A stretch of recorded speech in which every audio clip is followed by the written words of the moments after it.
Assalamualaikum teman-teman. Nah, saya Husnul Khotimah dengan NIM 1842000007 ingin menjelaskan materi mengenai aspek organisasi atau manajemen dengan mata kuliah Studi Kelayakan Bisnis dan dosen pengampu Santi Arafah MEI dan teman saya Dewi Sufianti dan Dinda Afrili. Pengertian aspek manajemen. Nah, teman-teman pasti ingin tahu kan apa artinya aspek manajemen. Saya akan menjelaskan pengertian dari aspek manajemen itu merupakan aspek yang cukup penting dianalisis untuk kelayakan suatu usaha. Karena walaupun suatu usaha telah dinyatakan layak untuk melaksanakan tanpa didukung dengan manajemen dan organisasi yang baik, bukan atau tidak mungkin akan mengalami kegagalan. B. Manajemen pembangunan proyek.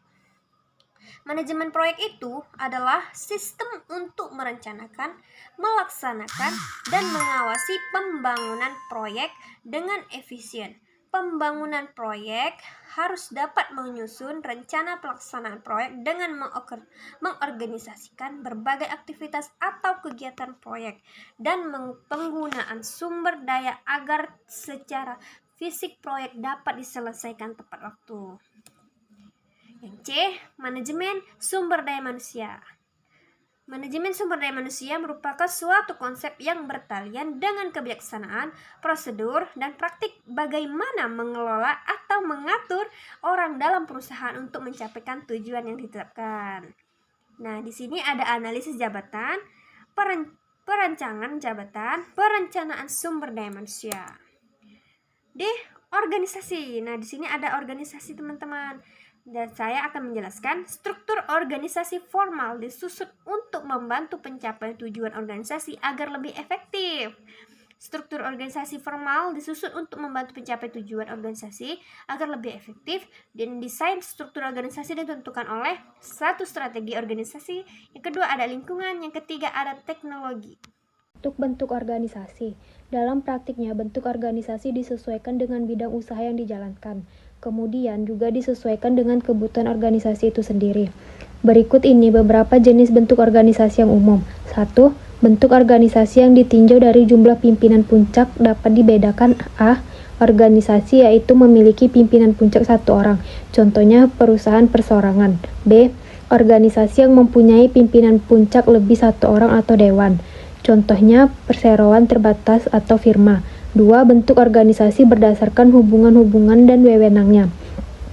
Organisasi garis atau lini. Organisasi lini adalah organisasi yang semata-mata memiliki hubungan wewenang ini dalam organisasinya. Ciri-ciri organisasi lini. A. Hubungan antara atasan dan bawahan masih bersifat langsung melalui satu garis wewenang. B. Jumlah karyawan sedikit, maka struktur organisasi masih sederhana. C. Pimpinan dengan karyawannya saling mengenal dan dapat berhubungan setiap hari. D. Masing-masing kepala unit memiliki wewenang dan tanggung jawab penuh atas segala bidang pekerjaan yang ada di dalam unitnya.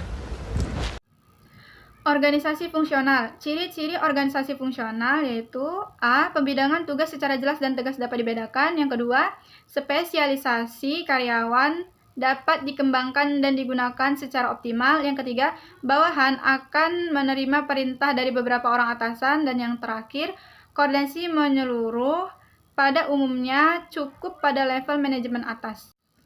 Organisasi lini, staf, dan fungsional. Organisasi ini merupakan kombinasi dari organisasi, lini, staf, dan operasional. Tipe ini biasanya diterapkan pada organisasi besar dan kompleks. Flat organization atau T-form organization. Organisasi ini lebih lincah dan fleksibel dalam menghadapi perkembangan dan perubahan lingkungan.